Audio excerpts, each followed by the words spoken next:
The theater was glowing with bright stage lights, the audience buzzing with excitement, and the judges sitting comfortably behind their desk like always.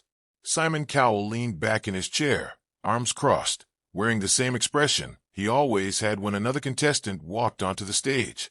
He had seen thousands of hopeful singers, dancers, and performers over the years. Most came with big dreams, some with talent, and many with stories. But that night, something felt different before the boy even spoke. A small figure stepped forward, no older than 12, holding something tightly in his hands. He wasn't smiling like the others. He wasn't waving. His eyes carried something heavier than nerves, something like responsibility. The host asked his name, and the boy answered softly, "My name is Eli." Simon barely nodded, expecting the usual introduction. But Eli didn't immediately talk about singing or performing. Instead, he took a deep breath and said, "I'm not just here to audition. I'm here because my father wanted the world to know the truth." The room instantly quieted. Simon's posture shifted forward. That wasn't something you heard every day. Eli explained that his father had passed away only a few months earlier. The audience murmured sympathetically, but Eli raised his hand, asking them to listen. "My dad wasn't famous," he said. "He wasn't rich. He was just a mechanic in a small town. But he believed something nobody else believed." Eli's voice trembled as he looked directly at Simon Cowell. "My dad always told me, one day, Simon Cowell will hear you sing. And when he does, he'll understand." A few people chuckled quietly, thinking it was just a father encouraging his son. But Eli's expression didn't change. He reached into his pocket and pulled out a folded, worn letter.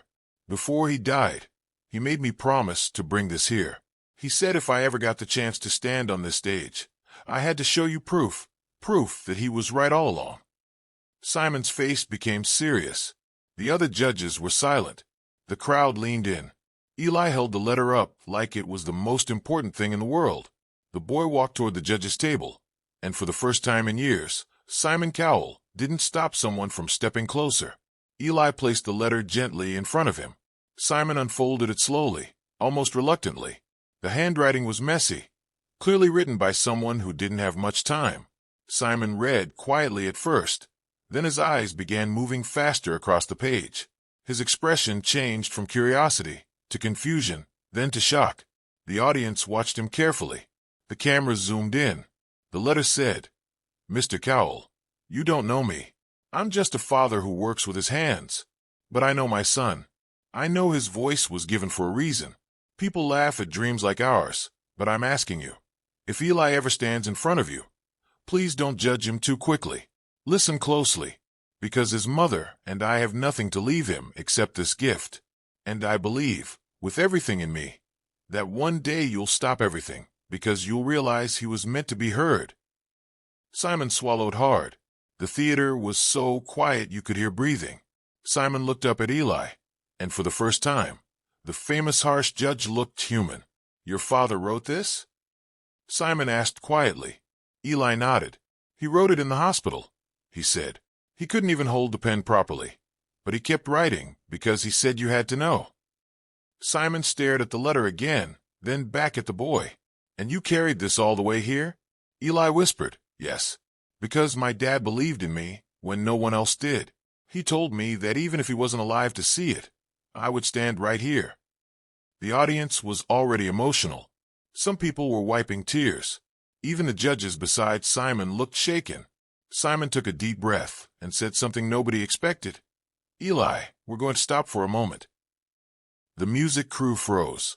The host stepped back. Simon Cowell, the man known for moving fast through auditions, had just paused the entire show. "This is not just an audition anymore," Simon said softly. "This is something else." Eli returned to the center of the stage, trembling now, not from fear, but from the weight of the moment. The host asked what he would sing, and Eli replied, "A song my father used to play every night, even when we had nothing else." The music began, slow and gentle. Eli opened his mouth, and the first note filled the theater like a miracle. It wasn't just a good voice. It was the kind of voice that made people stop breathing. Pure, emotional, aching with love and loss. Every lyric sounded like a message from his father. Simon's eyes widened. The audience sat frozen, completely stunned. The boy wasn't performing for fame. He was singing for a promise. Halfway through the song, Simon's hand moved to his mouth, his eyes glossy. The other judges looked at each other like they couldn't believe what they were hearing.